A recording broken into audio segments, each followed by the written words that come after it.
देखिए बेटा, जो आज का टॉपिक है आप लोग का, वो आप लोग हम स्टडी करेंगे। लिखिए Heisenberg uncertainty principle. हेसेनबर्ग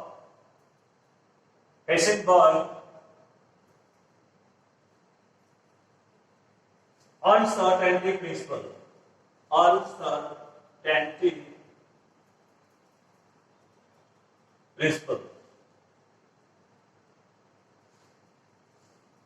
हेसेनबर्ग uncertainty principle. ठीक है, नोट इट।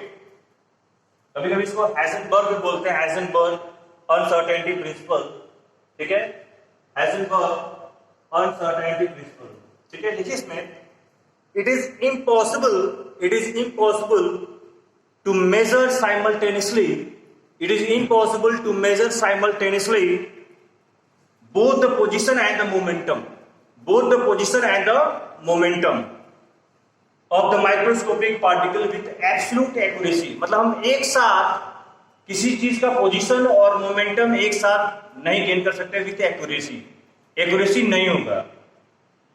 अगर कभी मोमेंटम ज्यादा होगा तो कभी पोजीशन में थोड़ा सा वो होगा। अगर मोमेंटम एक्यूरेसी पे रहेगा तो थोड़ा सा पोजीशन में कुछ थोड़ा बहुत प्रिसीजन रहेगा। तो मतलब थोड़ा बहुत चेंजेस होंगे। एक साथ दोनों साइमल्टेनियसली हम एक्यूरेसी मेजर नहीं कर सकते। उस चीज को एक्सप्लेन करते हैं हमारे हेसेनबर्ग अनसर्टेनिटी प्रिंसिपल। ठीक है, और उन्होंने एक फार्मूला दिया है बेटा, delta x into delta p equal to h upon 4 pi. Delta x means change in position, और delta p means change in momentum.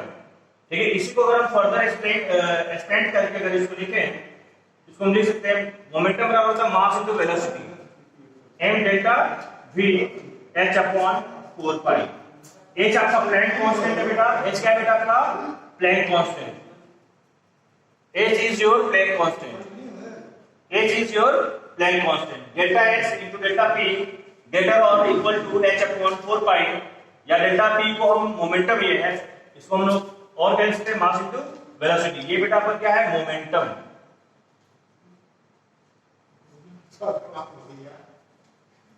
Momentum. ठीक है, इसको नोट करिए। ठीक, अब इसके आगे लिखिए बेटा आप लोग, द साइन लेस देन या equal means that the product of delta x and delta p can either be greater or equal। या फिर ज्यादा हो सकता है या फिर इक्वल हो सकता है, कम नहीं हो सकता। ज्यादा हो सकता है या फिर इक्वल, कम नहीं हो सकता। उसमें लिखिए पॉइंट वाइज मैं बता रहा हूं, 3 पॉइंट्स हैं इसमें, 2 पॉइंट्स, उसको पॉइंट वाइज लिखिए। फर्स्ट पॉइंट में लिखिए बेटा आप लोग, if delta x is small, अगर हम ये मान लेते हैं कि जो चेंज इन पोजीशन है, डेल्टा एक्स मींस जो चेंज इन पोजीशन है, एक पोजीशन कहीं है और एक पोजीशन, उन दोनों के बीच का जो डिफरेंस होता है उसको डेल्टा बोला जाता है। ठीक है, तो जो चेंज इन पोजीशन है, if delta x is small the position of the particle is measured accurately. अगर नजदीक मतलब उनके बीच में जो चेंजेस है, तो उन पार्टिकल्स को हम क्या करेंगे? एक्यूरेटली क्या करेंगे? मेजर कर लेंगे। If delta x is small the position of the particle is measured accurately, delta p would be large. उस केस में डेल्टा पी क्या होगा? लार्ज होगा। Delta p would be large, that is there would be a large uncertainty in momentum. अगर delta x accuracy के साथ है तो अनसर्टेनिटी आपका बना रहेगा मोमेंटम में। अगर मोमेंटम एक्यूरेसी में रहेगा तो आपका पोजीशन रहेगा अनसर्टेनिटी में। तो दूसरा, ये तो पहला पॉइंट हो गया कि if delta x is small तो वो एक्यूरेट रहेगा और डेल्टा पी आपका क्या रहेगा? अनसर्टेनिटी में। तो दूसरा पॉइंट आप लिखिए, on other hand if delta P is small, when delta p is small the momentum of particle is measured in accuracy। Again I repeat, if delta p is small the momentum of the particle is measured accurately, delta x would be large. अब वहां पे delta x क्या हो जाएगा? बड़ा हो जाएगा। Change उनका अंतर पोजीशन क्या हो जाएगा? पार्टिकल्स का ज्यादा हो जाएगा। That is there would be a large uncertainty in position.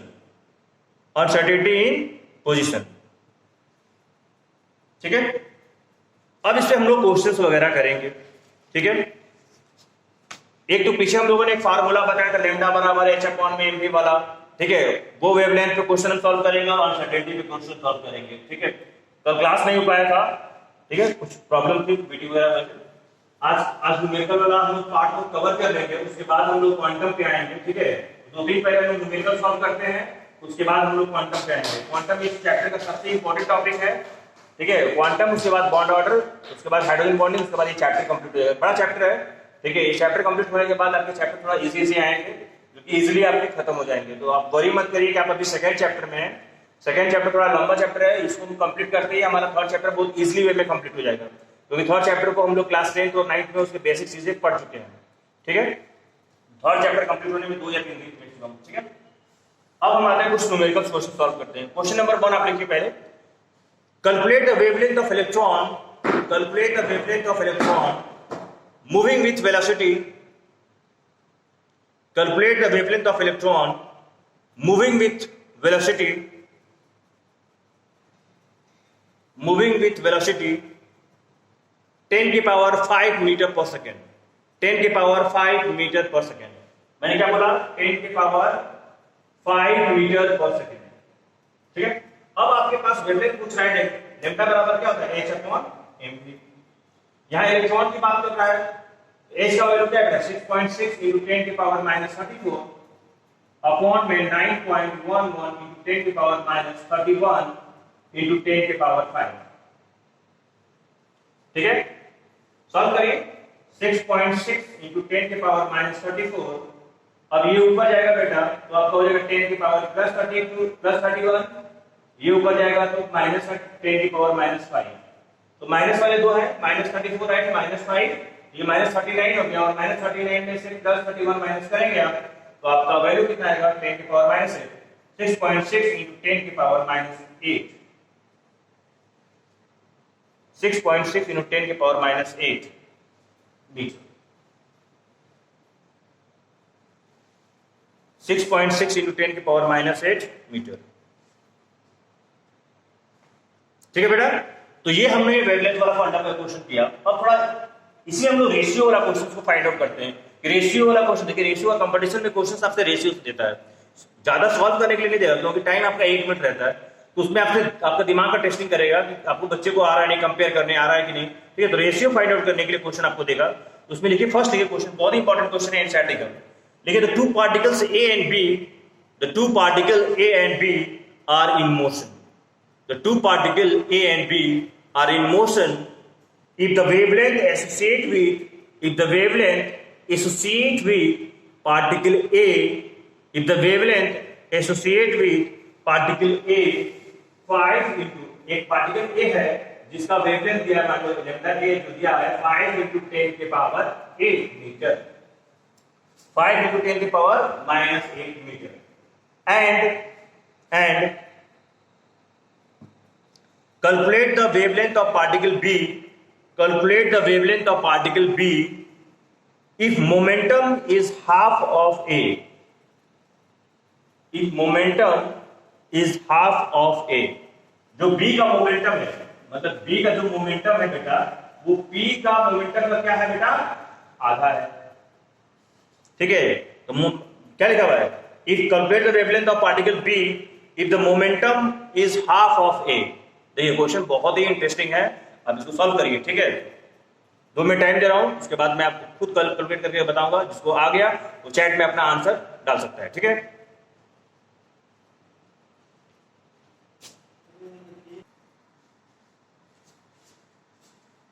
ठीक है, अब इस क्वेश्चन को हम लोग सॉल्व करते हैं। देखिए ऐसा ही क्वेश्चन आपके कंपटीशन में पूछा जाएगा, तो सिंपल सा फार्मूला पहले आपको पता है lambda A = h upon p, ठीक है। लैम्डा b प्रोसीजर के साथ हम लोग करेंगे, ऐसा नहीं शॉर्टकट नहीं करेंगे, h अपॉन में pb, ठीक है। अब दोनों को रिलेशन को हम फिट करते हैं। अब pb बराबर हमारा क्या है? pa अपॉन में p2, pa अपॉन में 2, ठीक है। करिए। अब लैम्डा A आपका दिया हुआ है 5 into 10 की पावर, पहले दूसरे को डिवाइड कर लेते हैं, ठीक है। लैम्डा A अपॉन में लैम्डा B, दोनों इक्वेशन, मतलब इक्वेशन ये 1 है, ये इक्वेशन 2 है, अब दोनों को हम डिवाइड कर लेते हैं, ठीक है। तो ये आपका हो जाएगा h अपॉन में pa, pb ऊपर चला गया और h अपॉन नीचे आ गया, h कैंसिल हो गया। अब pa pb बराबर आपको क्वेश्चन में दिया हुआ है pa अपॉन 2, तो lambda a upon lambda b बराबर pa अपॉन में 2 इंटू pa, pa कैंसिल, आपसे लैम्डा b पूछ रहा है, तो लैम्डा b बराबर क्या हो जाएगा 2 मल्टीप्लाई बाय लैम्डा a और 2 इंटू 5 इंटू 10 के पावर माइनस 8, ये हो गया आंसर 10 इंटू 10 के पावर माइनस 8 और ये आंसर विल बी 10 के पावर माइनस 7 मीटर, 10 के पावर माइनस 7 मीटर, ठीक है। इसको फोकस करिए ध्यान से, 10 के पावर माइनस 7 मीटर। तो ऐसे क्वेश्चन हमें सॉल्व करना है, क्लियर हुआ बात? ये आपका आंसर हो गया 10 के power minus 7 metre your answer, ठीक है। नेक्स्ट क्वेश्चन हम लोग करते हैं,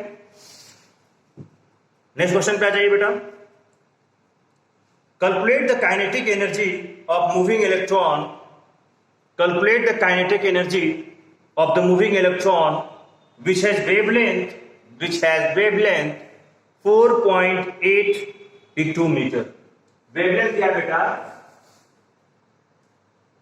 4.8 पिक्टोमीटर। अब पिक्टोमीटर का मतलब बेटा 4.8 इंटू 10 के पावर माइनस 12 मीटर, ठीक है। 4.8 इंटू हो गया। मास ऑफ इलेक्ट्रॉन आपको पता है 9.11 इंटू 10 के power minus 31। Mass of electron is 9.11 into 10 के पावर माइनस 31। प्लैंक कांस्टेंट पता है, आपको निकालना क्या है, kinetic energy of moving electron. Find out करिए तुरंत।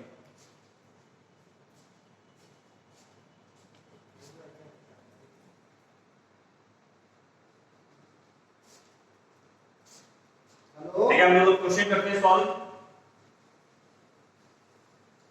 देखिए हर स्टेप को फॉलो करना। देखिए आपके पास सबसे इंपॉर्टेंट चीज होता है क्वेश्चन न्यूमेरिकल में, क्वेश्चन में गिवन क्या है, गिवन है, उसी गिवन से हमें एनालाइज करना है अपने फार्मूले को, किस फार्मूले को हम उसको इंप्लीमेंट करेंगे तो हमारा आंसर आएगा। अगर गलत डायरेक्शन में आपका जाएगा सोच तो क्वेश्चन सॉल्व नहीं हो पाएगा, सही वे में जाना चाहिए, ठीक है। तो आपके पास ये लैम्डा दिया हुआ है, लैम्डा का बराबर फार्मूला है h अपॉन mv। देखिए सबसे पहले हमें फाइंड आउट करना है बेटा kinetic energy. Kinetic energy equal to half mv square, ठीक है। तो हमारे पास मास ऑफ इलेक्ट्रॉन तो ऑलरेडी है बट वेलोसिटी नहीं है, तो हमको वेलोसिटी फाइंड आउट करना है। तो वेलोसिटी कहां से आएगा, वेलोसिटी क्वेश्चन में दिया नहीं है, क्वेश्चन में तो हमको वेवलेंथ दिया हुआ है, तो हम वेलोसिटी कहां से फाइंड आउट करें। तो हमारे पास वेवलेंथ दिया हुआ है और हमको वेवलेंथ का फार्मूला पता है कि lambda equal to h upon mv और h हमारा कांस्टेंट है, m हमारा कांस्टेंट है और लैम्डा दिया हुआ है, तो हम निकाल लेंगे यहां से। जब हमारा v निकल जाएगा इस फार्मूले को उसको पुट कर देंगे तो आंसर सॉल्व हो जाएगा। लेकिन आपको सही डायरेक्शन में जाना पड़ा, कैसे पता चले, ये आप फार्मूला को पता होगा तभी तो आप v निकाल पाएंगे, अदरवाइज कैसे निकाल पाएंगे, ठीक है। तो ये फार्मूला आपको पता होना चाहिए, यही सही डायरेक्शन में जाना चाहिए तभी ये होगा, ठीक है। तो अब यहाँ पे v बराबर क्या हो जाएगा h upon m into lambda, m into lambda. h का वैल्यू कांस्टेंट होता है आपको पता है 16.6 10 की power minus 34। Mass of electron मालूम है 9.11 इंटू 10 की पावर माइनस 34 और लैम्डा आपका दिया हुआ कितना बेटा 4.8 इंटू 10 की पावर माइनस 12, ठीक है। अब ऊपर इसको लेके शिफ्ट करिए आप,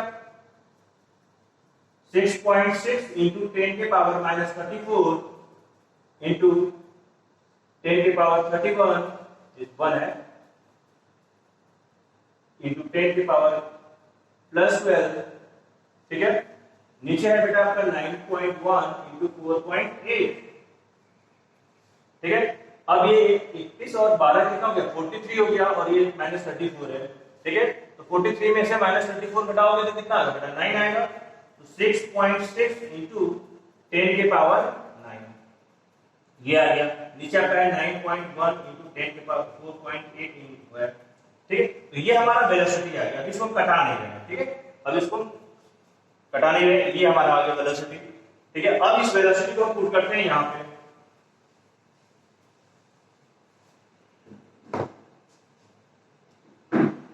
kinetic energy half mv square 1/2 into 9.1 into 10 के पावर माइनस 31 इंटू वेलोसिटी कितना दिया है 6.6 इंटू 10 के पावर 9 अपॉन में 9.1 इंटू 4.8 का होल स्क्वायर। थोड़ा लंबा प्रोसेस है, कैलकुलेशन है बेटा, लेकिन आपको हबड़ाना नहीं है, ठीक है। अब ये 1/2 इंटू 9.1 इंटू 10 की पावर -31, अब इसको हम देखिए थोड़ा लंबा प्रोसेस स्पेंड करके हम लोग करेंगे। अब 6.6 का स्क्वायर है, तो 2 बार लिखते 6.6 इंटू 6.6, ठीक। 10 की पावर 9 है, 10 की पावर 9 प्लस 9 क्या हो गया, 18 हो गया, ठीक है। ये क्या है, 9.1 इंटू 9.1 इंटू 4.8 इंटू 4.8। एकदम बच्चों की तरह स्लोली स्लोली आराम से स्पेंड करके करना है, घबराना नहीं है एकदम। अब देखिए यहाँ 9.1 है, 9.1 एक कैंसिल हो गया, कितना अच्छे से कट गया, ठीक है। अब यहाँ देखो -31 है, ये 18 है, ठीक। तो -31 में से 18 घटाओगे तो कितना होगा, 13 हो जाएगा। कितना हो गया बेटा, -30, ठीक है। अब इसको हम कटा लेते हैं बेटा, ठीक है। अब इसको 6 से कटा लेते हैं, 1.1 6 से कटाओगे तो 15, मान लो 9 के करीब, 90 करीब मान लेते हैं, ये हो गया आपका 1.5। इसको भी कटा लेते हैं बेटा 6 से, 1.1 ये हो गया 1.5, ठीक है। एकदम आसानी से जाते रहिए बेटा। अब फिर से मारते हैं, देखिए मैं आपको समझा रहा हूं, इसलिए टाइम लग रहा है, तो मैं और फास्ट कर देता इसको। 1/2 हो गया, अब 10 की पावर -30 इंटू 1.1 इंटू 1.1 अपॉन में 1.5 इंटू 1.5 इंटू 4.8 इंटू 4.8, ठीक है। अब 1.1 इंटू 1.1 आपको पता है 11 इंटू 11 कितना होता है, 121, 121, 121। तो ये 2 एम्पीयर डिस्प्ले है, 2 एम्पीयर डिस्प्ले है, ये 1.21 हो गया इंटू 10 की पावर -30। 15 इंटू 15 कितना होता है बेटा, 225 होता है, तो 2.25 हो गया इंटू 4.8 इंटू 4.8 अपॉन में 2 है। अब क्या करना है आपको, अप्रोक्सीमेटली इसको अगर मान लेते हैं, देखिए आप हम यहां मान ले रहे हैं, लेकिन आप मत मानिएगा, थोड़ा सा आप लोग कैलकुलेशन पे फोकस करिएगा, ठीक है। अगर इसको हम अप्रोक्सीमेटली मान लेते हैं 5, ठीक है, तो 5 इंटू 5 कितना हो जाएगा, 25, 1.2। ज्यादा आंसर में फर्क नहीं दिखेगा आपको, थोड़ा सा फर्क दिखेगा, लेकिन आप लोग पूरा कैलकुलेशन करिएगा, ठीक। तो 2.25 इंटू 25, अभी 25 नहीं होगा, 25 से कम होगा, तो हम इसको मान लेते हैं 24, ठीक है। अब ये 1.2 है, ठीक है। अब अगर इसको हम 12 कर दें, 12.1 कर दें इसको बेटा, तो ये कितना हो जाएगा, 13 का जगह और क्या हो जाएगा, 14 हो जाएगा। इसको घटा दीजिए, क्योंकि 2 बार में कट गया, ठीक है। अपॉन में बेटा 2 है, 1/2। देख रहे कहां से कहां तक आ गया बेटा। अब 10 की पावर -14 है, नीचे क्या हो गया बेटा, 2 इंटू 2.25 इंटू 2। अब देखिए आसान हो गया कि नहीं आ गया, अब ये 2 गुना 4 हो गया, ठीक है। अब 4 का मल्टीप्लाई अगर आप 4 गुना 8 10 हो गया, 10 की पावर -14 है, और यहाँ बेटा हो गया 10। अब इसको कटा तो फिर क्या हो जाएगा, 10 की power -15 is your kinetic energy, ठीक है बेटा।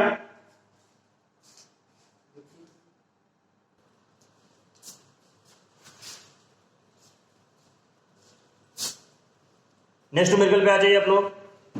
The mass of electron 9.1 into 10 की power -31 kg। The mass of electron 9.1 into 10 की power -31 kg।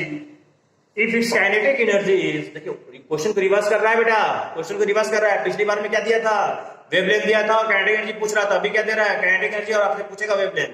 The mass of electron is 9.1 into 10 की power -31। If its kinetic energy is 3 into 10 के power -25 joule, 3 into 10 के power -3 into kinetic energy दिया बेटा 3 into 10 के power -25 joule, ठीक है। Calculate the wavelength, calculate its wavelength, जल्दी से करके इसको मुझे दिखाइए बेटा।